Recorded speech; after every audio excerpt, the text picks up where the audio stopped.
জুমালা থেকে তুষার যুক্ত হচ্ছে আবারও। এই মুহূর্তে আমি আছি শাহবাগের পয়েন্টে। আপনারা দেখতেই পাচ্ছেন সাধারণ জনগণ এবং শিক্ষার্থীরাও ঢুকছে, কিন্তু সাধারণ জনগণ তথা বহিরাগতদের আসলে ভিতরে প্রবেশ নিষেধ। তবে বিশেষ প্রয়োজন কোনো ইমার্জেন্সি থাকলে তাদেরকে আসলে ঢুকতে দেওয়া হচ্ছে। সাধারণ জনগণ যারা আছে তারা আসলে এই যে নিরাপত্তা যে ব্যবস্থাটা সেই বিষয়টা নিয়ে আসলে সাধারণ জনগণ আসলে কি ভাবছে এবং এই বিষয়টাকে তারা কেমন দেখছেন। আমি পজিটিভলি দেখছি।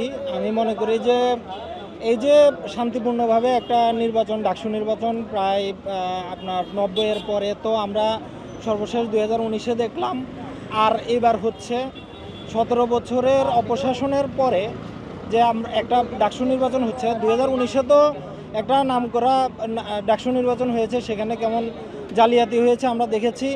এখানে এই নির্বাচনকে সুষ্ঠুভাবে এবং সুন্দরভাবে শেষ করতে হলে এই ঢাকা বিশ্ববিদ্যালয়ের এরিয়ার মধ্যে পরিস্থিতি স্বাভাবিক রাখতে হবে।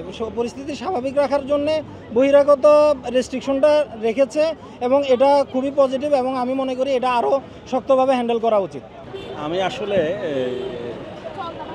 পরিবেশটা দেখতে আসছি যে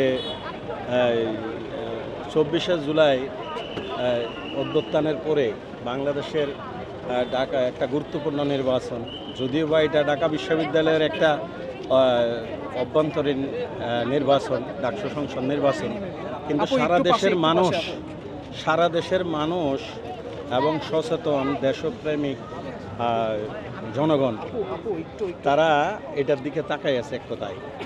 হাসিনার অপশাসনের সময়কালটুকু আমরা ডাকসু নির্বাচন পাইনি, এটাকে আমাদের একটা আক্ষেপ।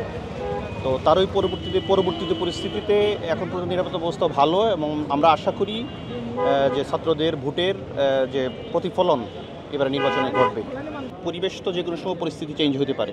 এখন পর্যন্ত যে পরিবেশটুকু দেখা যাচ্ছে এটা সাধারণ ছাত্রদের ভোট দেওয়ার অনুকূল পরিবেশে এখন পর্যন্ত আছে। প্রতি বছর একাডেমিক ক্যালেন্ডারে ডাকসু ইনক্লুড হোক এবং প্রতি বছর নির্বাচন হোক, তাতে সুবিধা সেটা হলো যে তথাকথিত যে রাজনীতি বাংলাদেশে পরিচালিত আছে সেই রাজনীতির একটা পরিবর্তন, গুণগত একটা পরিবর্তন যদি ডাকসুর মাধ্যমে নেতৃত্ব গড়ে ডাকসু, জাকসু, রাকসু ইত্যাদি নেতৃত্বগুলো গড়ে ওঠে, তাহলে একটা সুন্দর রাজনৈতিক বিনির্মাণের ক্ষেত্রে এই বিশ্ববিদ্যালয়ের নেতৃত্ব তৈরির ক্ষেত্রে এই নির্বাচনগুলো খুবই ভালো অবদান রাখবে বলে আমি বিশ্বাস করি।